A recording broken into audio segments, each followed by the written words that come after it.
Dans cet exercice, nous nous intéressons à la normalisation des fonctions d'onde dans le cas de n fermions. La configuration de départ que l'on a considérée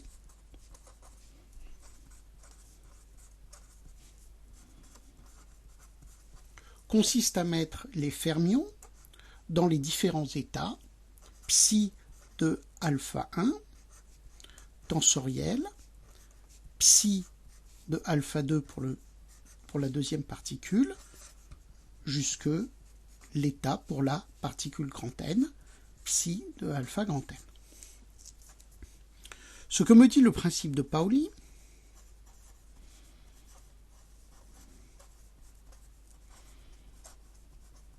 c'est que je ne peux pas mettre deux fermions dans le même état. Par conséquent, les états psi de alpha k sont nécessairement orthogonaux.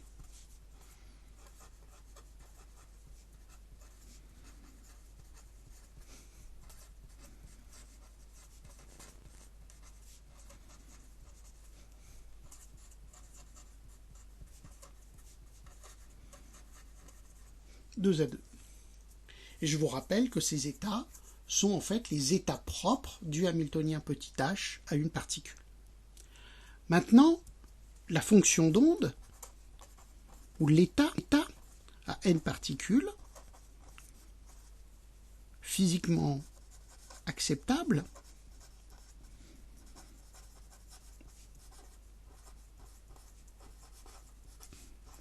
pour des fermions,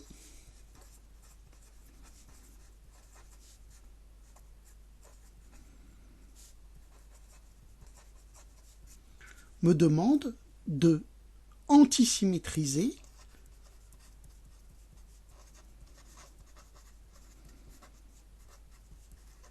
la configuration de départ.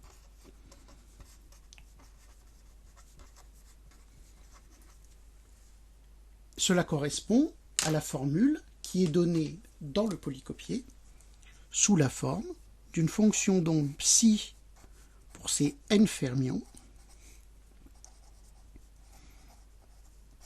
que j'ai écrite comme 1 sur racine de factoriel n, somme sur petit p, où petit p est une permutation quelconque de l'ensemble pour l'ensemble de ces n particules, un facteur qui vaut plus ou moins 1 et qu'on appelle la signature de la permutation.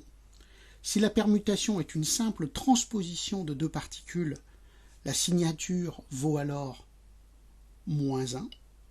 Et si par contre j'ai affaire à une permutation circulaire des particules, alors je peux toujours exprimer cette permutation sous la forme d'un produit de deux transpositions, et la signature vaut alors plus 1. Et l'action de l'opérateur permutation sur l'état que je considère et que je note sous cette forme comprimée,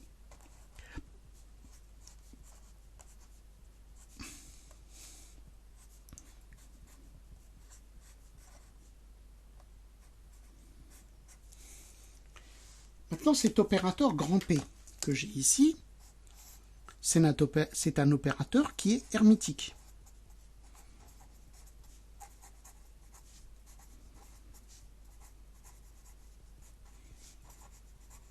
C'est-à-dire que P dagger, P hermitique conjugué de P, est égal à la permutation elle-même de départ. Donc j'ai maintenant tout ce qu'il me faut pour calculer le produit scalaire de la fonction d'onde. Psi, c'est 1 sur factoriel n, somme sur P', toutes les permutations P' et P seconde, de epsilon P', epsilon P seconde. Et ensuite, il faut que j'écrive maintenant le produit scalaire des états que j'ai exprimés en choisissant deux permutations P' et P seconde. Donc je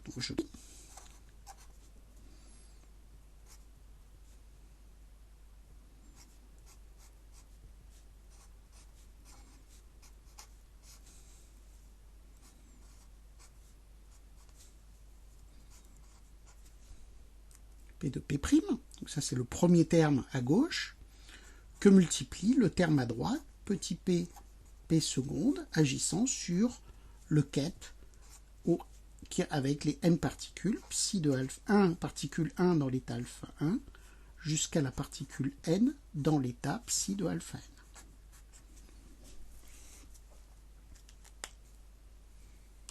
Maintenant, que se passe-t-il si P' est différent de P seconde? Alors nécessairement, les deux états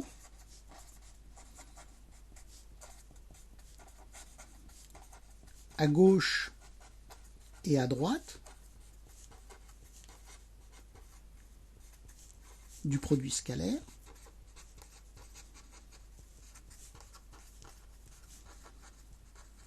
sont différents.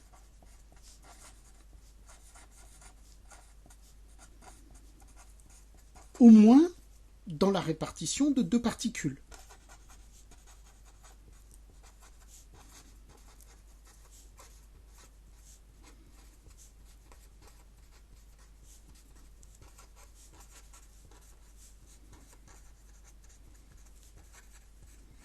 Et comme j'ai supposé que les états individuels étaient orthogonaux 2 à 2, le terme est alors égal à 0.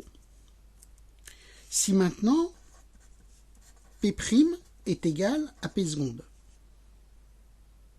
bien dans ce cas, il reste simplement, j'obtiens le même terme à droite et à gauche, les deux états à gauche et à droite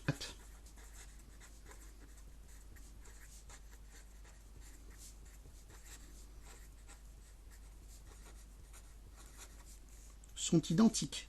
Donc c'est par exemple, je le note, psi prime,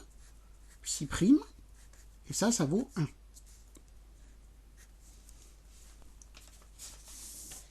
Dans ce cas, j'ai tout pour finir le calcul. Le produit scalaire de psi, avec lui-même, vaut donc 1 sur factoriel n, somme sur toutes les permutations possibles P', de epsilon P' au carré, que multiplie 1, le produit scalaire des fonctions d'onde qui sont orthonormées. Ce terme-là vaut nécessairement plus 1, et donc au final, j'ai une somme P' de 1. Combien que j'ai de termes? J'en ai factoriel n, donc j'ai 1 sur factoriel n que multiplie factoriel n, c'est-à-dire 1. Et donc j'ai écrit comme ça la fonction d'onde à n particules dans le cas des fermions. On peut comparer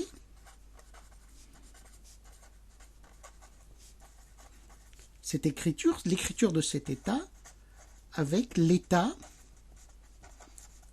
pour grand N boson.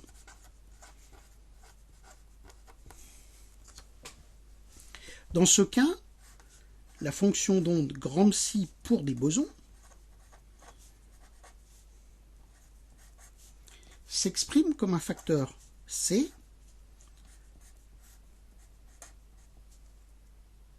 au dénominateur racine de factoriel n, et de la même manière que précédemment, la somme sur toutes les permutations possibles des états définis pour une particule.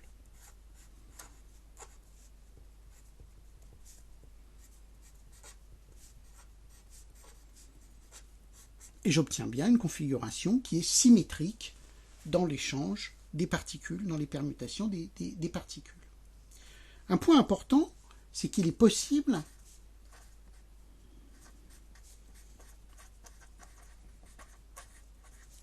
de mettre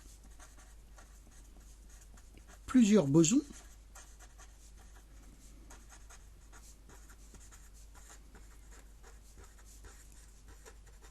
dans le même état.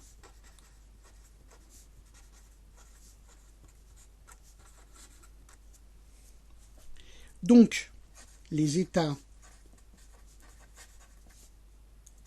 psi alpha k de la somme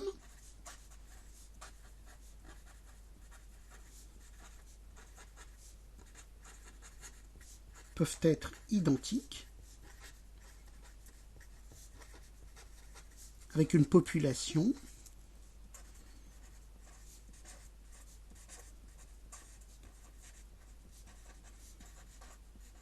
GK. GK est donc le nombre de bosons qui occupent l'état psi alpha K.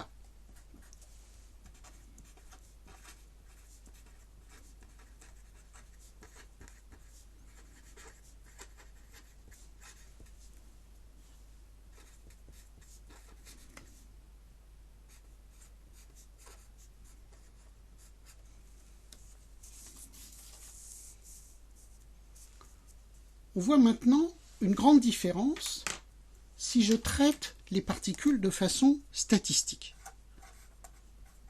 Je vous renvoie au cours de physique statistique classique.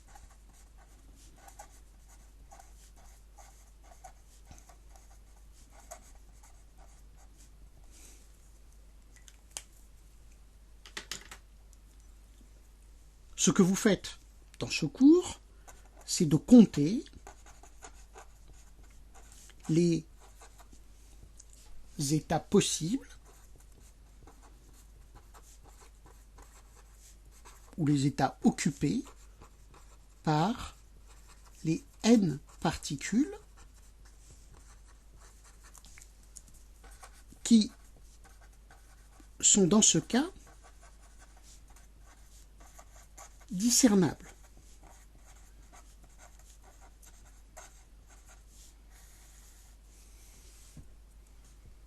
Autrement dit, il m'est possible d'identifier chaque particule.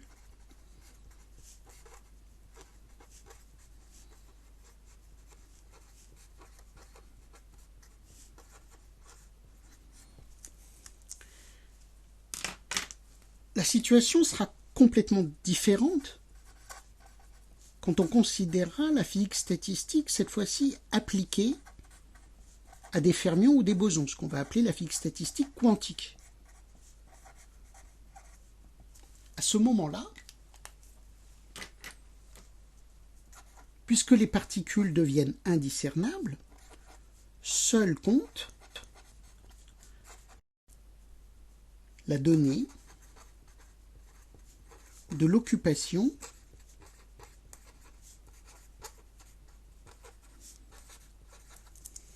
des états.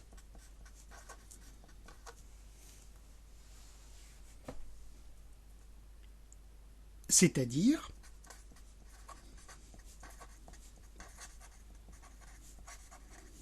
la donnée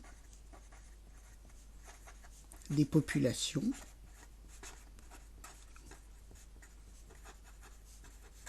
GK occupant les différents niveaux